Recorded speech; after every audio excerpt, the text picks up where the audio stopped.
Hello hi friends, ഇന്നാണ് നമ്മുടെ സ്കന്ദഷഷ്ഠി വ്രതം പൂർത്തിയാവുന്ന ദിവസം.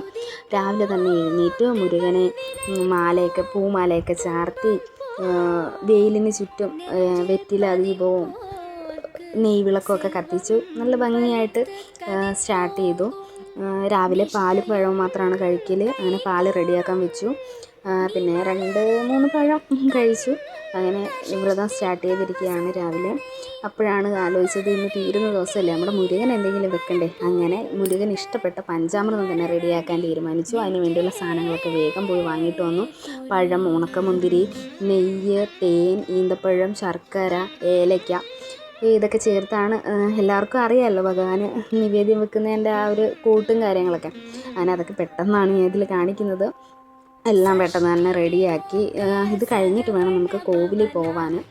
അങ്ങനെ പെട്ടെന്ന് തന്നെ രാവിലെ എല്ലാം റെഡിയാക്കുന്ന ആ ഒരു ധൃതിയാണ് നിങ്ങളിപ്പോൾ കാണുന്നത്. അങ്ങനെ റെഡിയാക്കി പിന്നെ മറ്റൊരു താലത്തിലേക്ക് ഭഗവാന് കൊടുക്കാനായിട്ട്, നിവേദ്യം വെക്കാനായിട്ട് അതിലേക്ക് മാറ്റി.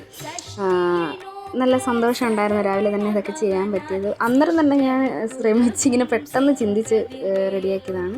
ഭഗവാന് മുന്നിൽ വെച്ചു, പ്രാർത്ഥിച്ചു, എല്ലാവർക്കും വേണ്ടി പ്രാർത്ഥിച്ചു. അതിനുശേഷം നേരെ കോവിലിൽ പോയി. അവിടെ ചെന്നപ്പോൾ നെയ്വിളക്ക് തെളിയിക്കുന്നുണ്ടായിരുന്നു. അതുപോലെ തന്നെ നെയ്യഭിഷേകം ഉണ്ടായിരുന്നു. അതും ഭഗവാന് ചെയ്യാനായിട്ട് സാധിച്ചു.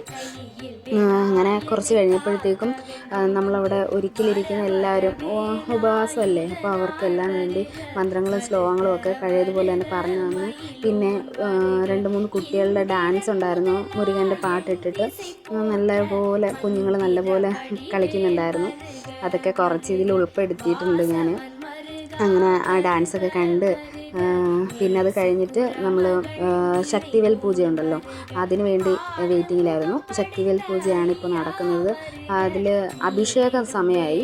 അങ്ങനെ അഭിഷേകമൊക്കെ കണ്ട് എല്ലാവർക്കും വേണ്ടി പ്രാർത്ഥിച്ചിട്ടുണ്ട്.